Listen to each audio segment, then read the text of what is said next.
That Mike Rothschild, remember Mary Wilson said earlier that he is a stone cold beast when it comes to, damn, y'all huffing and puffing. Damn, this video is going to be terrible.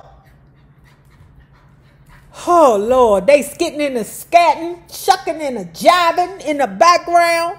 They getting on my nerves, y'all.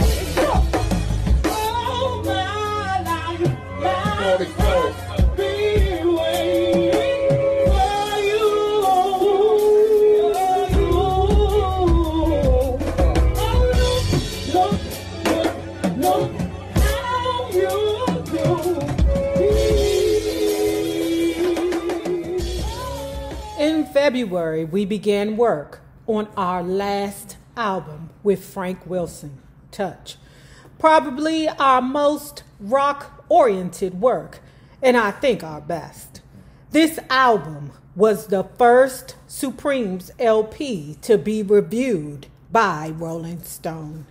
As much as I've always taken critics with a grain of salt, the review showed me that we could reach a new, wider audience.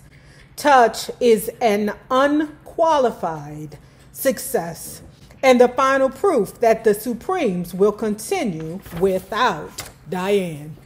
John Landau wrote, other critics continue to note our new concept and direction. For reasons I could only guess at then, Motown simply didn't push the LP or the follow-up single, Touch. The latter was difficult for us because while I was singing some leads on each album and in our shows, this was the first 45 we'd released with Gene and me sharing leads. The lyrics were very sexy. This was a real soul love ballad, Still Nothing. It was our first flop, stalling outside the top 40. Perhaps Barry's threat was rearing its ugly head. Not long after Touch, we stopped seeing Frank Wilson around. You know what that remind me of? Remember The Wiz and how The Wiz was considered a flop? I forget the name of the dude that was responsible for The Wiz. What's significant about that dude is that he was a white Jewish man that looked up to Berry Gordy. And I think he felt like, damn, I didn't let down my mentor. And he just disappeared after that. Not disappeared from the entertainment world, but from Motown. What's the dude's name? Hold on, y'all. It was either Sidney Lumet or Rob Cohen.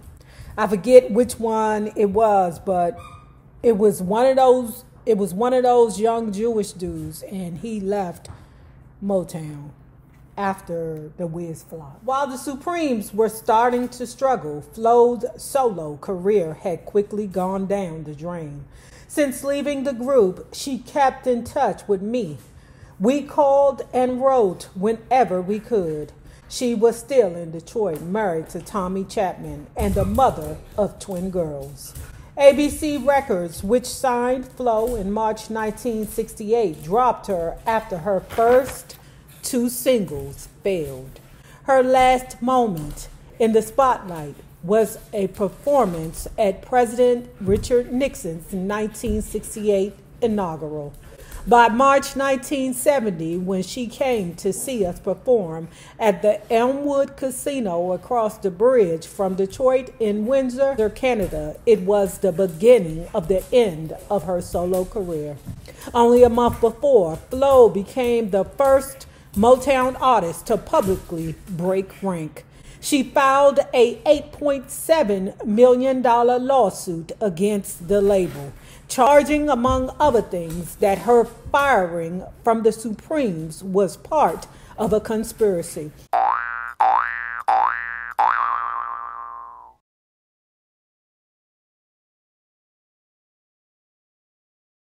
So we know from reading other Motown books that it was something about Flo. Just, I told you in life it can be one occurrence that makes you snap, that will change you forever. And I believe that Flo Flo just became obsessed with believing that Motown, Diana Ross, and Berry Gordy were the sole reasons why she was in the predicament that she was in.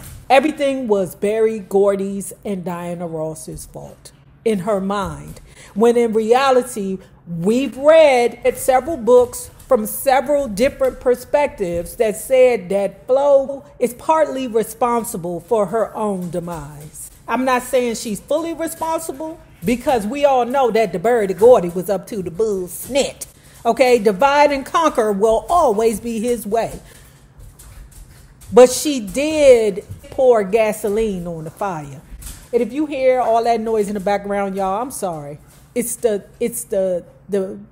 Hines brothers tap dancing again. Among the co-defendants were me, Diane, Berry, Mike Rothschild, Ralph Seltzer, another Motown executive. That's the one who Abdullah kabonged in the head with a guitar. Well, not really, but he tried to stab him in the neck with a letter opener. That's him.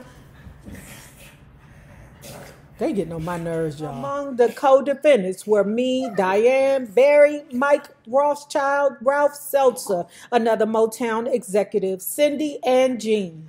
As part of her original 1968 settlement, Flo received about $160,000, but her attorney misappropriated all of it.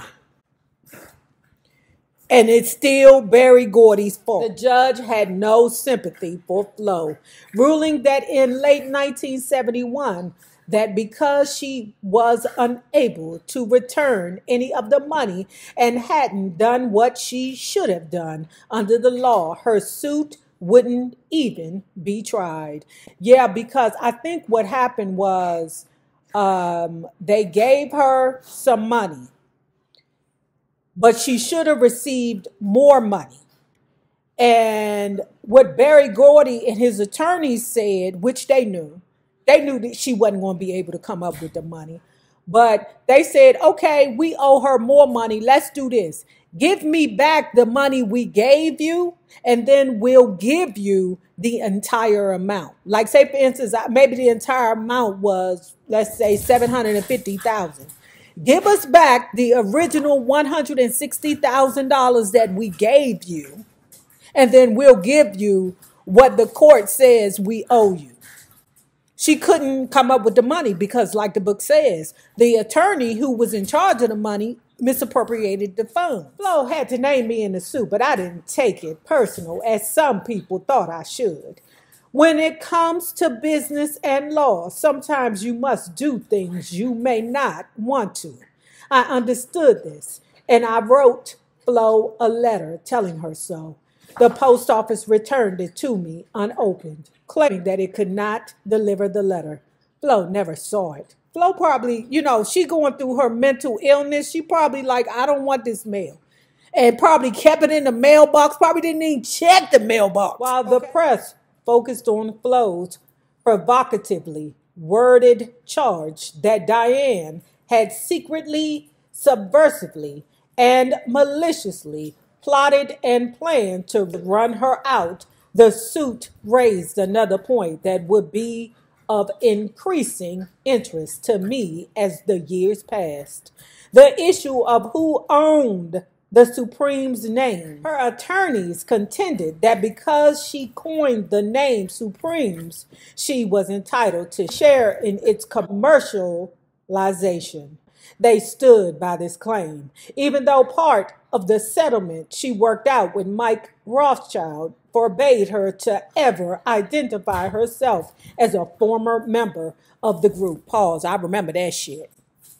That Mike Rothschild, remember Mary Wilson said earlier that he is a stone cold beast when it comes to, damn, y'all huffing and puffing. Damn, this video is going to be terrible.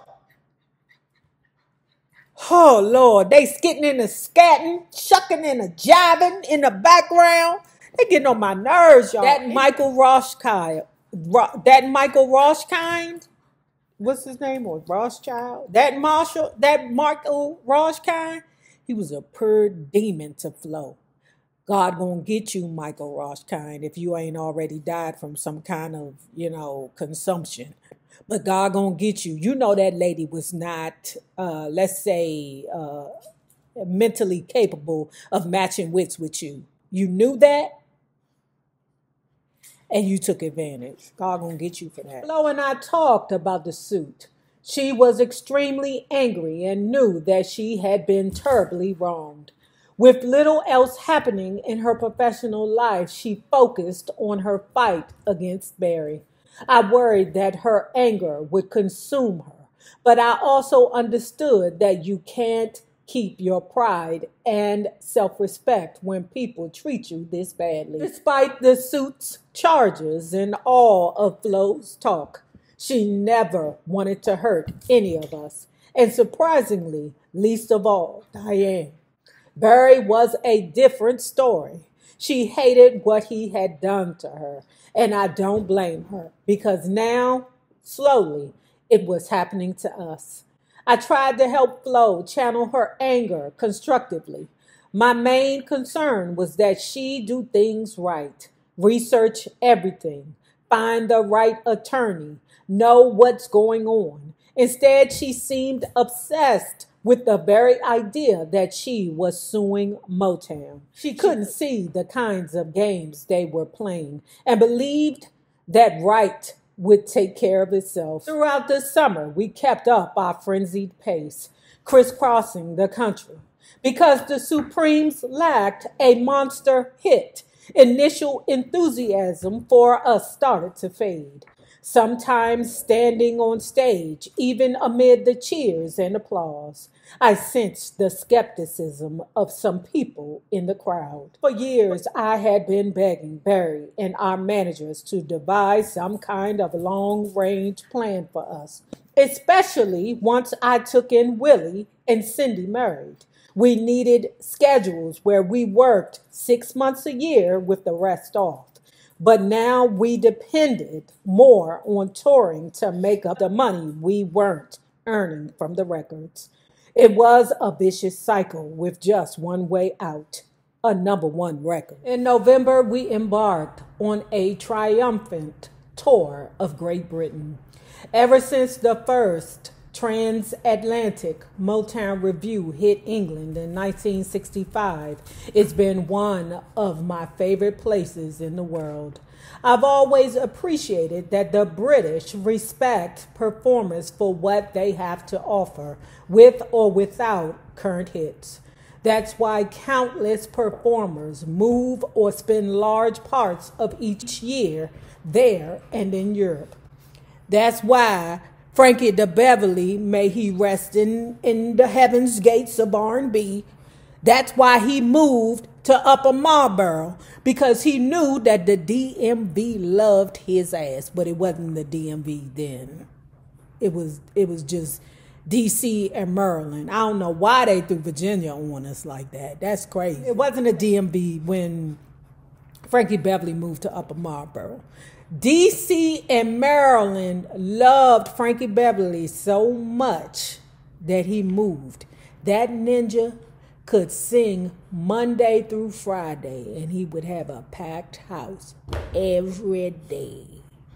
He could do like little supper clubs or lounges, and that shit would be packed. You heard me? Easily. Our stateside lack of the elusive big hit did not diminish our British fans' love for us. In fact, as many British writers pointed out, Diane's leaving mattered very little there, and our records always charted higher and did much better in the UK than they did in the US. Our track record there since Gene had joined was great. Up the ladder, #6, Stoned Love, #3, Nathan Jones, #5. When we returned to the States in December, it marked the end of almost 18 continuous months on the road. I decided to work even harder. Jean became more critical of Motown. She declared that she would no longer record whatever she was given, but would veto and refuse to sing material she did not like. Some of her remarks sounded quite defensive, and writers ate it right up. She told one English reporter, "The Supremes were a status group before I came in, and my joining them didn't take away any of the status as far as I'm concerned. But maybe in people's minds it did." We were all growing weary of answering the same questions about Diane. Were we still friends? How often did we see her? How did it feel to go on without her? How did Jean feel stepping into her shoes? I loved and cherished the connection to the old Supremes and my past, but I was torn. I had to be loyal to the new group, or they would feel I was a traitor. Through no fault of Diane's, her specter still hung over us like a dark shadow. Considering this, it came as no surprise that Jean began withdrawing from us.